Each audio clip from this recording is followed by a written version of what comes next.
everyone. Guess who's back? It's Kamish back here with another draft preview, and this time we got my favorite owner in the league because she's my beautiful wife, Susie, and Fighting Geese, and also hard to live with someone who actually has the best career record in the league. So Susie's done a great job of drafting players that I normally wouldn't draft because she has a different viewpoint, and it typically seems to pay off for her. So, yeah. So it just goes to show you, I think fantasy, yes, you need to know some stuff, but sometimes it is also just getting the right players, and sometimes a lot of it is just luck as well in terms of injuries, etc. So, anyways, I'll share my screen. And we'll get into your preview here, Susie. So we get to go to New Orleans and get to watch your team in the home opener. My first NFL home opener, obviously yours too. So really looking forward to that. Okay, so your current keepers, you're going with the two tight end strategy, which again can be a bit of a risk. Tight ends are, I guess you could say, there's not as many good players at that position, much like running back. But it's also a position that doesn't put up huge numbers, which is why it can be a bit of a risky strategy. But you are going with Kyle Pitts and David Njoku, who I think are two tight ends that are going to definitely be looked at in the end zone.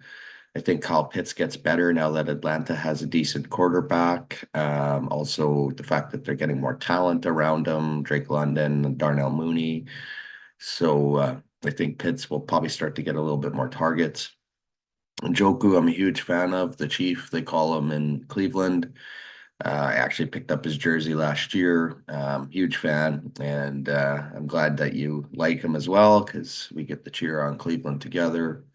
Wide receivers, I like Zay Flowers. Obviously, another year of development for him. He definitely looks like he's going to be the top receiver there in Baltimore, if that means anything, right? Now that they've added King Henry, that could be the 80% run offense. I mean, maybe that's a bit far-fetched, but they'll definitely be running the ball a lot. There's no doubt about that. Then you have Stephon Diggs, who I think is, and I just read a report. I think obviously he's probably lost a step. He's getting old, but maybe a new team will rejuvenate him to have a good season for you this year, um, which obviously would be ideal for you.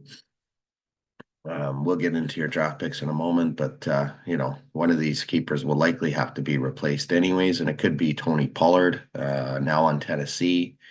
Obviously, going from Dallas, he got the broken leg 2 years ago. Last year, tried his best. Dallas said it wasn't good enough. They brought in old man Zeke, so Pollard gets his chance in Tennessee.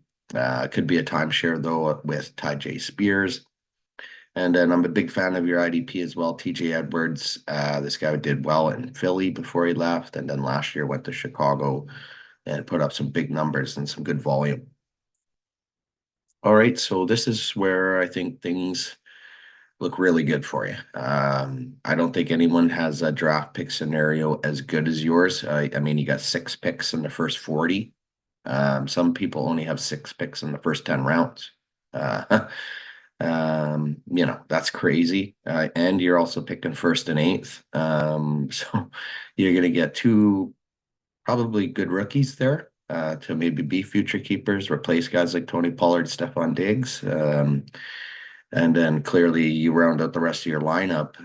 When we look at, well, how many picks you have in the first 10 rounds, it looks like 18. And if you want to go even deeper, you got 22 in the first 11. So if you think about that, you got 2 picks on average in the first 11 rounds in each round. So pretty ideal draft pick scenario. I think it's going to be tough to beat you. You have 9 picks in 11 to 20, which ends at round 16. And then you only have 2 picks in rounds 21 to 29. I personally don't know how you pulled all this off to get in this type of draft pick scenario, but excellent job.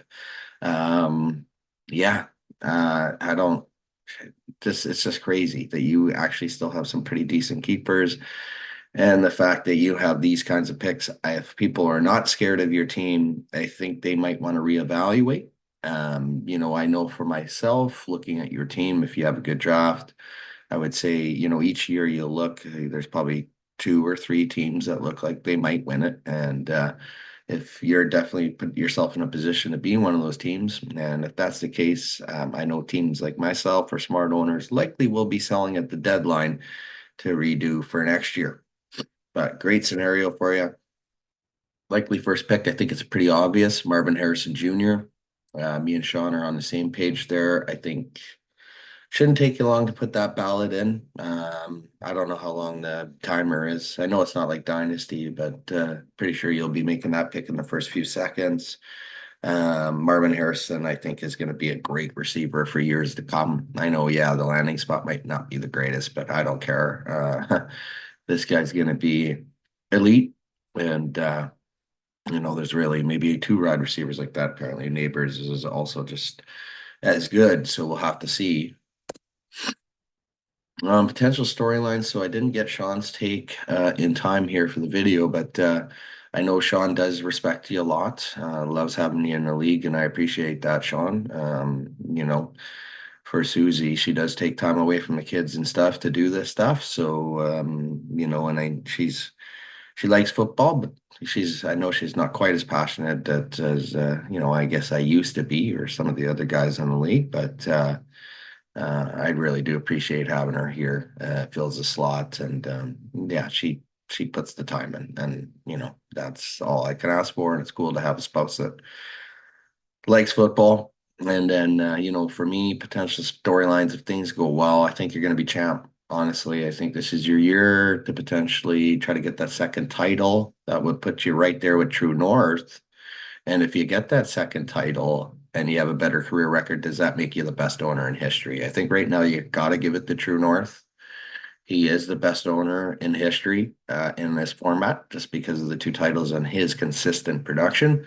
But you also have the best career record at present, just the one title. And I think if you can match the titles, you'll definitely have to be considered the best owner in history.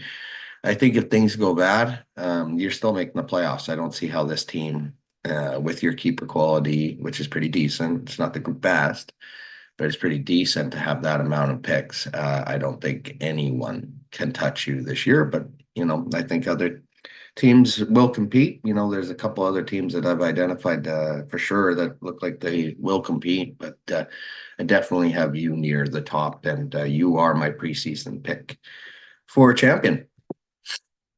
All right, Susie. Well, I guess we're off to go help your parents now. So I just want to say I love you, appreciate you. Glad you're in the league, and go get it this year, babe.